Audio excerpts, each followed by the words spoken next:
नमस्ते। आज बात करते हैं एक असल घटना की और इसके जरिए समझेंगे भारतीय न्याय संहिता के एक बहुत जरूरी कानून को। ये एक ऐसी कहानी है जो हमें प्राइवेसी मतलब निजता के अधिकार और अगर कोई इसे तोड़े तो उसके क्या नतीजे हो सकते हैं, इसके बारे में काफी कुछ सिखाती है। तो चलिए शुरू करते हैं। आगे बढ़ने से पहले जरा इस सवाल पर सोचिए।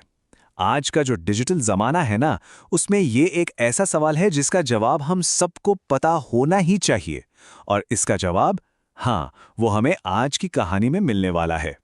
तो कहानी शुरू होती है एक ऐसे जुर्म से जो हुआ तो बंद दरवाजों के पीछे था, लेकिन उसका असर बहुत बहुत गहरा था। ये कहानी है विश्वास टूटने की और किसी की प्राइवेसी को रौंदने की।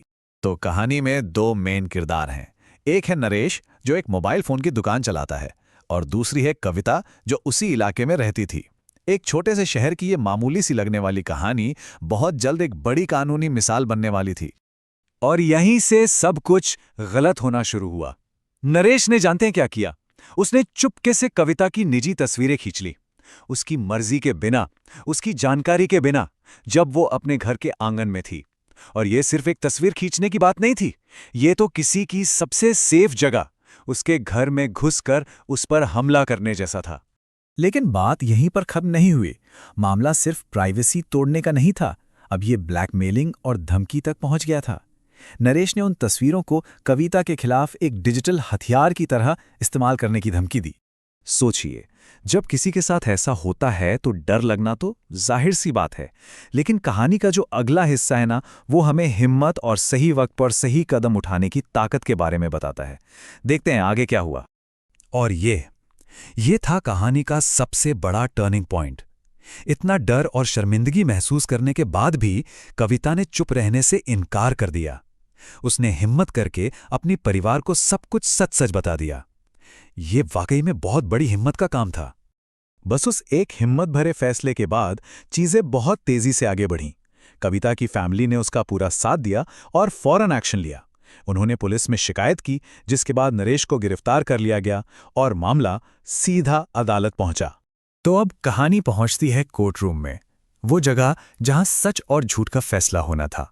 और आप जानते हैं, इंसाफ दिलाने के लिए सबसे जरूरी चीज क्या होती है? सबूत। कोर्ट में मामला एकदम शीशे की तरह साफ था।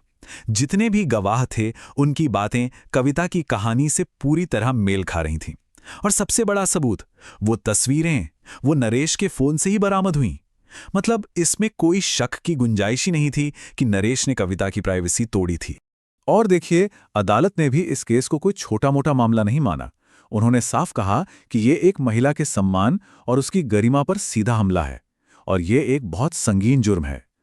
बात सिर्फ एक तस्वीर की नहीं थी, बात थी किसी की इज्जत, उसके आत्मसम्मान को ठेस पहुंचाने की। अच्छा, अब इस केस और कोर्ट के फैसले को ठीक से समझने के लिए ये जानना जरूरी है कि आखिर वो कौन सा कानून था जिसके तहत ये सारी कार्रवाई हुई। और यहीं पर एंट्री होती है कानूनी विशेषज्ञ डब्ल्यू दास की। तो जैसा डब्ल्यू दास बताते हैं, इस पूरे केस की चाबी वो छुपी है भारतीय न्याय संहिता यानी बीएनएस के सेक्शन 73 में। ये एक नया और बहुत ही जरूरी कानून है जिसे खास तौर पर ऐसे ही अपराधों से निपटने के लिए बनाया गया है। तो ये बीएनएस का सेक्शन 73 कहता क्या है? देखिए, आसान भाषा में समझें तो ये कानून साफ साफ कहता है कि अगर कोई किसी की प्राइवेट तस्वीरें उसकी सहमति के बिना लेता है या फिर उनका गलत इस्तेमाल करता है, तो वो एक क्रिमिनल ऑफेंस यानी एक आपराधिक जुर्म कर रहा है। ये कानून प्राइवेसी को एक लीगल राइट बनाता है। तो अब जब हमने कानून समझ लिया है, चलिए वापस कहानी के आखिरी हिस्से पर चलते हैं। कोर्ट ने सबूतों और इस नए कानून के आधार पर आखिर क्या फैसला सुनाया, और सबसे जरूरी बात, हम सब के लिए इसमें क्या सीख है। सारे सबूतों और गवाहों को देखने सुनने के बाद कोर्ट का फैसला बिल्कुल साफ था। नरेश को दोषी करार दिया गया। आखिरकार कविता की हिम्मत और कानून की प्रक्रिया ने यह पक्का कर दिया कि इंसाफ होकर रहेगा। और सजा क्या मिली? यकीन मानिए, ये कोई मामूली सजा नहीं थी। इस जुर्म की गंभीरता को देखते हुए कानून में भी एक बहुत सख्त सजा का प्रावधान है। बीएनएस के सेक्शन 73 के तहत इस जुर्म के लिए दोषी को 3 से लेकर 7 साल तक की जेल हो सकती है और साथ में जुर्माना भी लगाया जा सकता है। ये सजा एक बहुत ही क्लियर मैसेज देती है कि इस तरह के अपराधों को अब बिल्कुल भी हल्के में नहीं लिया जाएगा। और आखिर में डब्ल्यू दास की बात हमें इस कहानी की सबसे बड़ी सीख याद दिलाती है। ये सिर्फ कानून के डर की बात नहीं है, बल्कि एक दूसरे की प्राइवेसी और सम्मान का ख्याल रखना, ये हमारी एक नैतिक जिम्मेदारी भी है। तो ये पूरी कहानी हमें एक आखिरी सवाल के साथ छोड़ जाती है। जैसे जैसे हमारी दुनिया और डिजिटल हो रही है, ये सवाल और भी ज़रूरी होता जा रहा है। कानून तो अपनी जगह है, लेकिन एक समाज के तौर पे हम ये कैसे पक्का करें कि दूसरों की प्राइवेसी की हमेशा इज्जत हो? ये एक ऐसा सवाल है जिस पर हम सबको सोचना चाहिए।